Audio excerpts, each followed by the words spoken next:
গভীর মনোযোগ আমার যুবক ভাই, মুরব্বী বাবা, প্রধান মা বোনেরা, দিলের কানটা লাগায় অনুধাবন কইরাল। আমার আল্লাহ পাক কালামুল্লাহ শরীফের মধ্যে আপনারে আমারে ওয়াজ করুন, ইন্নাল্লাহা মাআল্লাযীনা তাকাউ ওয়াল্লাযীনা হুম মুহসিনুন। নিশ্চয় নিশ্চয় আমার আল্লাহ তাদের সঙ্গে আছেন যারা পরহেজগার ইমানদার, যারা নেক কর্ম করে। এই জমিনের মধ্যে আপনি ধন সম্পদের মালিক হইলা, বাড়ির পাশে অনেক গরিব, অনেক মিসকিন, আপনি বালা বালা পোশাক কিনলা, বালা বালা দামি দামি খাবার খাইলা, কিন্তু প্রতিবেশীর আপনি খোঁজ খবর লইলা না। কাল ময়দানে মাহশরের দিন মানুষগুলা আল্লাহর দরবার দাঁড়াইব আর আটকা পড়ব। দুই শ্রেণীর মানুষ দাঁড়াইব, আল্লাহর দরবার আটকা পড়ব। আমার আল্লাহ জিগাইবা, ও ফেরেশতা রাখেনা, এত দুর্দশা অবস্থায় রে তুমি তুলিয়া নিয়ে আইলাই।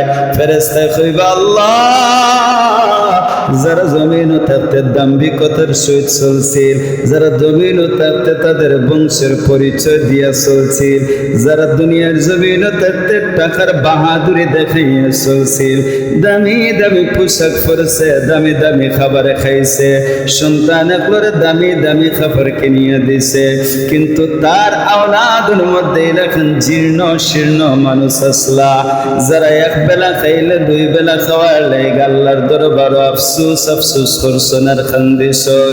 এই মানুষটা ধন সম্পদের মালিক হইছে, এই মানুষ ধন সম্পদের মালিক হওয়া সত্ত্বেও তার প্রতিবেশীর খবর লইছে না, তার আওলাদের মধ্যে গরিব মানুষের খবর লইছে না। আল্লাহ গো, ও আল্লাহ, এরা তারা যারা প্রতিবেশীর খবর লইছে না, এরার এই দুর্দশা অবস্থায় হাসরের ময়দানে উঠব। প্যারে হাজিরিন, আওকা নবীজির যুগের একটা দৃষ্টান্ত আপনারা শোনাই। হযরত মুনাজ্জিম রাহমাতুল্লাহি আলাইহি, ওই মুনাজ্জিম, যে মুনাজ্জিম খুব প্রভাবশালী আসলা, ধনাঢ্য ব্যক্তি আসলা, জীবনে কতবার আল্লাহর ঘর হজ করেছেন তাই নিজেও জানতা না। চিন্তা করো কত দামি আর কত প্রভাবশালী মুনাজ্জিম। আল্লাহর কাছে সবচাইতে প্রিয় বান্দা হইবার লাগা কোন মানুষ যদি আয়া কইতো, মুনাজ্জিম রে, আমি আল্লাহর ঘর দেখতাম, আমি হজ করতাম, আমি মদিনা দেখতাম, আমি আরফা দেখতাম, আমি মাকামে মাহমুদ নামক জায়গা দেখতাম, মুনাজ্জিম আমি জমজম কূপ দেখতাম, আমি মুজদালিফা দেখতাম, ও মুনাজ্জিম তুমি আমারে দেখাইবানি। ওই মানুষ কইতে দেরি হইতো, মুনাজ্জিম তারে সব কিছুর ব্যবস্থা করিয়া হজ পাঠাইতে দেরি হইতো না। সংক্ষেপে আলোচনা করি, প্যারে হাজিরিন, ওই মুনাজ্জিম রাত্রে ঘুমের মধ্যে নিদ্রায় আমার আল্লাহ স্বপ্ন যুগে দেখাইলাম, মুনাজ্জিম তোমার বাড়ির দ্বারে একজন গরিব, একজন অসহায় মানুষ আছেন, ওই মানুষটার তুমি হজ করাও। বা প্রথমত আল্লাহ কইছেন, ওই মানুষটা তুমি একটু খোঁজ খবর লও। ও মুনাজ্জিম, তুমি তো প্রভাবশালী, তোমার বাড়ির দ্বারে ওই মানুষটার খোঁজ খবর লও। এখন তাই তো বাড়ির দ্বারে যেন তান মান আওলাদের মধ্যে মানুষগুলা জীর্ণ শীর্ণ অসহায় গরিব মিসকিন, মানে চিন্তা করে ফাইন না আল্লাহ আমার দেখাইলা কোন মানুষটা। দুই নাম্বার রাতকেও আমার আল্লাহ সেম একইভাবে দেখাইলা, ও মুনাজ্জিম তোমার বাড়ির দ্বারে একজন গরিব মানুষ, মিসকিন মানুষ, এতিম মানুষ, বড় অসহায় মানুষ, তুমি তো বহু মানুষের হজ করাইরা, বহু মানুষে আল্লাহর ঘর আমার ঘর দেখাইরা, মুনাজ্জিম রে তুমি ওই মানুষটারে হজ করাও, তুমি ওই মানুষটারে হজ করাও। মুনাজ্জিম রাহমাতুল্লাহি আলাইহি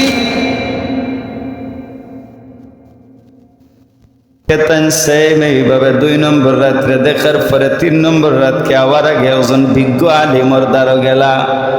মদিনার তো কত দামি নামি দামি আলিম খোলাসন, বুজুর্গ আলিমর খান্দাত গিয়া কইলা, হুজুর একদিন না 2 দিন আমি একই স্বপ্ন দেখলাম, আর আল্লাহ আমার আদেশ করেন, মুনাজ্জিম তোমার বাড়ির দ্বারে একজন গরিব মানুষ আছেন, মিসকিন মানুষ আছেন, তুমি ওই মিসকিন মানুষে হজ করাও।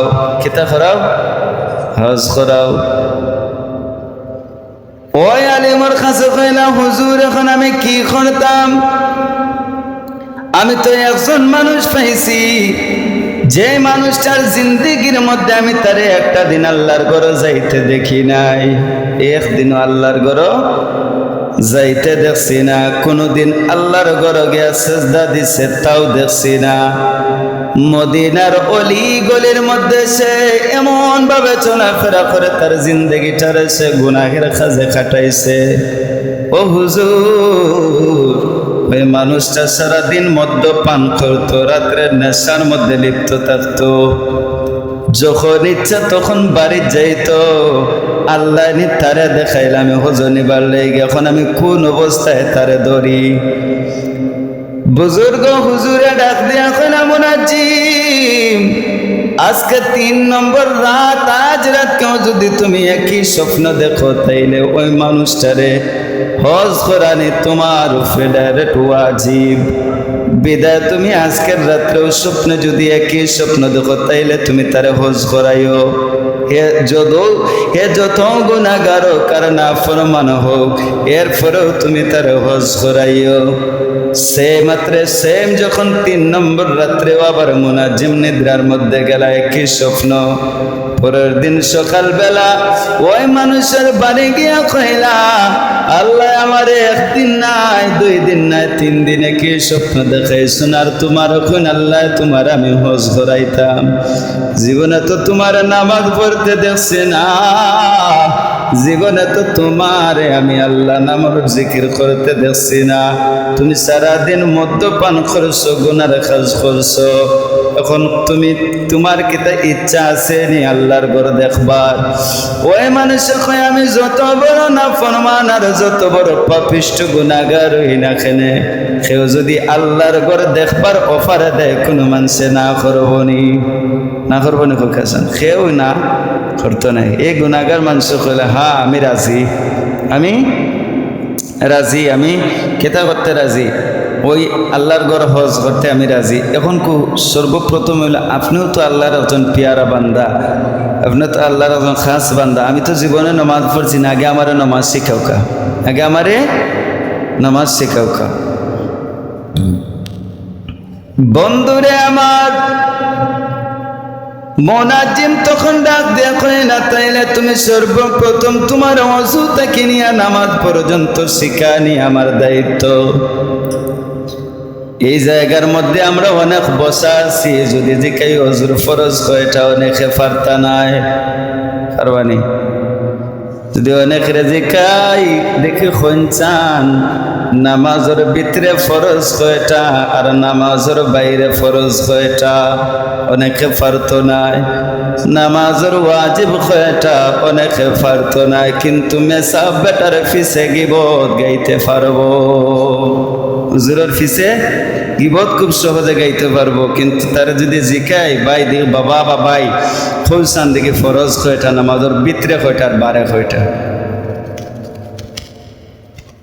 প্যারে হাজিরিন, মুনাজ্জিমে তখন ওই গুনাহগার বান্দারে ওযু শিখাইলা। মসজিদের কোয়াসিন আগে তো পুকুর বড় কম আসল, কোয়াতাইকা বালতি দিয়া পানি তুললা। হাদিস মুবারকের মধ্যে আইছে তান্ডে ওযু শিখাইলা, নামাজ শিখাইলা। শিকারের পরে মুনাজ্জিম সঙ্গে লইয়া আল্লাহর ঘরের উদ্দেশ্যে রওনা দিলা। যখন মক্কা মুকাররমার মধ্যে হাজির হইলা, একাধার সুন্দর কইরা যখন 7টা চক্কর দিলা, আর লাব্বাইক আল্লাহুম্মা লাব্বাইক কইয়া গুনাহগার বান্দারে মুনাজ্জিমে চিৎকার দিলা, কইলা আল্লাহ, জীবনে কত মানুষরে আমি মুনাজ্জিমে হজ পাঠাইলাম, কত মানুষরে আমি সহযোগিতা করলাম, আমার কোন পরীক্ষার মধ্যে ফালাইলাই। ও আল্লাহ, দুনিয়ার গুনাহগার যারা চক্ষুর সামনে মদ্যপান করতে দেখছি, যারা চক্ষুর সামনে নেশাগ্রস্ত অবস্থায় দেখছি, আজকে ওই মানুষটারে লইয়া আমি তোমার ঘর তাওয়াফ করলাম।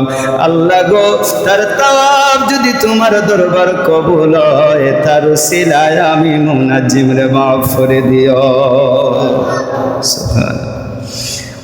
ওই মুনাজ্জিম যখন হজ প্রায় শেষ, কমপ্লিট, তখন কমপ্লিট হয়ে গেলে তো আমরা আবার বাংলাদেশ হই।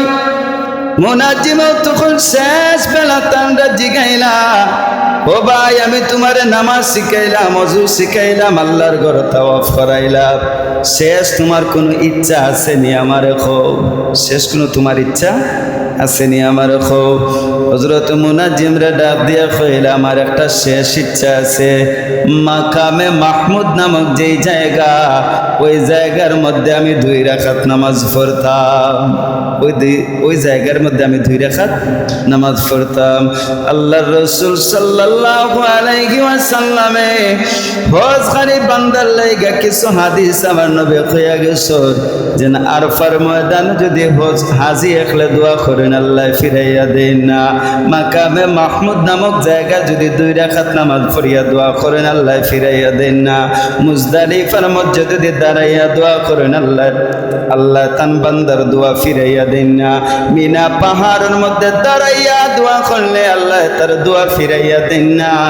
সেম ঠিক ওইভাবে ওই আল্লাহর বান্দায়ও ডাক দিয়া কইল, হুজুর আমি সাইরাম মাকামে মাহমুদ নামক জায়গার মধ্যে 2 রাকাত নামাজ পড়তাম, আমার সেই সুযোগটা আপনি দিবানি?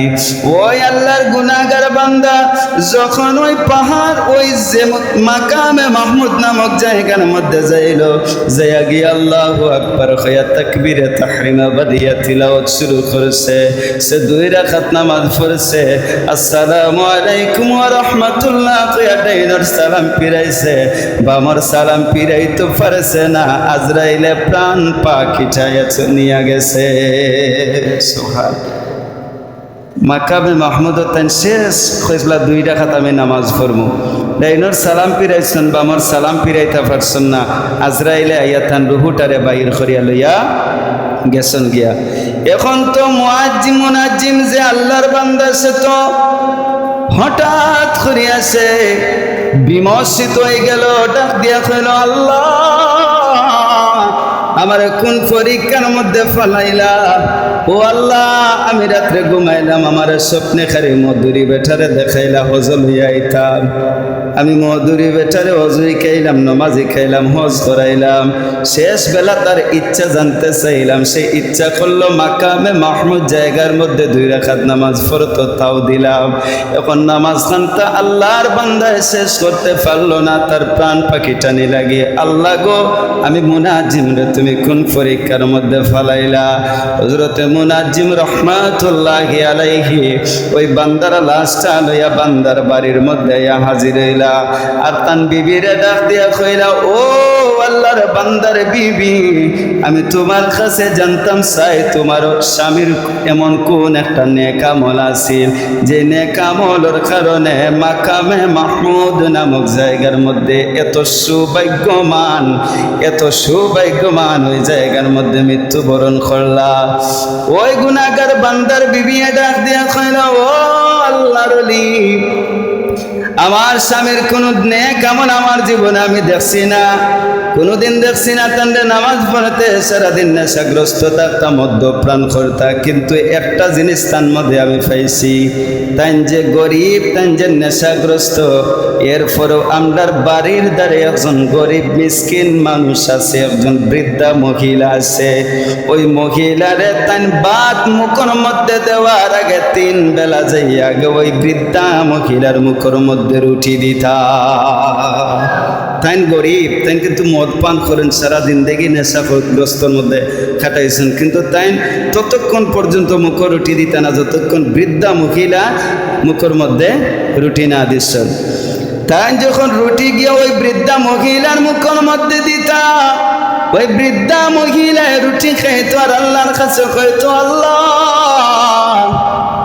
ওই বান্দায় আমারে 3 বেলা এসে আমার মুখের মধ্যে রুটি দে, আমার মুখের মধ্যে ভাত দে, আল্লাহ গো যদি আমার এই তার খাওয়ারিটা তোমার কাছে ভালো লাগে, আল্লাহ আমি চাই তার যদি মৃত্যুবরণ দেও তাইলে মাকামে মাহমুদ নামক জায়গায় মৃত্যু দিও। সুবহানাল্লাহ। ওই বৃদ্ধ মহিলা খাইতো আর আল্লাহর কাছে কইতো, আল্লাহ এত গুনাহগার যদি তার মৃত্যু দেও তাইলে তোমার ঘর কাবা শরীফের যে স্থানটা আছে মাকামে মাহমুদ নামক স্থানে তার মৃত্যুটা তুমি দিও। আল্লাহ কবুল করছেন নি? দেখো কত প্রভাবশালী একজন মানুষের স্বপ্ন যুগে দেখাইছন, দেখাইয়া অজু গোসল সব শিখাইয়া মক্কা মদিনা দেখাইছন, হজ করাইছন, আর আওয়ার সময় আল্লাহ তারে ওই ঠিক যে জায়গায় মহিলা দোয়া করছিল ওই জায়গার মধ্যে সে মৃত্যুবরণ করছে। এখন যে মদ পান করছে এগুলো বহুত কোটিপতি আসিল লোক আছেন না, সেও গরিব আছিল, গরিব থাকার পরেও আরেকজন প্রতিবেশী মহিলা কিতা নিছন, খোঁজ খবর নিছন। এখন তো আপনি আমি লক্ষ টাকার মালিক। আল্লাহ নবীর হাদিস আমি আগেও কইছি, আবারও রিপ্লাই করি। নবীজি ফরমান, আপনি পেট ভরিয়া ভাত খাইলা, বড় দামি দামি খাবার খাইলা, দামি দামি পোশাক পরলা, কিন্তু আপনার গায়ে পোশাক দেখবার পরে বা আপনার সন্তানের গায়ে সুন্দর পোশাক দেখবার পরে আপনার ওই আওলাদর আর একজন মানুষ বড় গরিব বড় বৃদ্ধ, ওই সন্তানে দেখার বাদে বাবারে ডাক দিয়া কয়, আমার চাচার ঘর বাইরের গায়ের মধ্যে দেখো কত দামি কাপড়, কত সুন্দর কাপড়, ও আব্বা আমারও তুমি ও কাপড়টা দেও। প্যারে হাজিরিন, নবীজির হাদিস প্রমাণ করে আপনি ততক্ষণ পর্যন্ত ইমানদার হইতে পারতেন না যদি পেট ভরিয়া খান আর প্রতিবেশী উপবাস থাকে, তাইলে নবীজি ফরমাইন তুমি এখন ইমানদার হইছ না, পেট ভরিয়া খাইলা আর দামি কাপড় ফিনলা, দাম্ভিকতা দেখাইয়া চললাম, অহংকার দেখাইয়া চললাম। এরপরও নবী কইরা তুমি ইমানদার হইছ না, তুমি আগে খোঁজ খবর লইতে হইব তোমার বাড়ির পাশের সেই মানুষগুলা। প্যারে হাজিরিন, যত সময় সংকীর্ণীয় সময় শেষ হয়ে গেছে, আমরা আজকের এই প্রতিবেশীর হক থেকে একটা ইব্রত হাসিল করতাম। জীবনে আমরা যতদিন চলমো বাসমো ততদিন আল্লাহরে ভয় করতাম, আর নবীজির হাদিসগুলো অনুসরণ করি আমরা বাকি জিন্দগি আমরা চালাইতাম। যদি নবীজির প্রতিটা হাদিস আমরা হৃদয়ে লালন করিয়া চলতাম পারি, তাইলে ময়দানে মাহশরের দিন নবীর শাফাত আমরা লাগে নসিব হইব। আর যদি পেট ভরিয়া খাই আর ঘুমাই আর গরিব মানুষের খোঁজ খবর লওয়া বাদ দেয়, তাইলে চিন্তা করো ওই যে দুর্দশা মানুষ, ওই মানুষগুলোর সঙ্গে ওই হাসরের ময়দানে উঠবা। আল্লাহ আমরা তৌফিক দিতা, আমরা বাড়ির সাইটে বা আমরা আলে আওলাদর যারা গরিব আছেন, মিসকিন আছেন, বা যারা সাংসারিকভাবে একটু ক্ষতিগ্রস্ত আছেন, এরার প্রতি আমরা সুদৃষ্টি নজর রাখতাম। আল্লাহ আমরা তৌফিক দিতা, আল্লাহ আমরা সবরে নেকা আমলের সহিত বাকি জিন্দগি চালাইয়া দেওয়া তৌফিক দিতা। আমরা জুড়ে সুরে হই আল্লাহুম্মা আমিন। ওয়া আখির দাওয়ানা আনিল হামদুলিল্লাহি রাব্বিল আলামিন। সাল্লাল্লাহু আলা সাইয়্যিদিনা ওয়া মাওলানা মুহাম্মদ ওয়া আলা আলিহি ওয়া আসহাবিহি ওয়া সাল্লাম। আস্তাগফিরুল্লাহ ইন্নাল্লাহা গফুরুর রহিম। আস্তাগফিরুল্লাহ ইন্নাল্লাহা গফুরুর রহিম।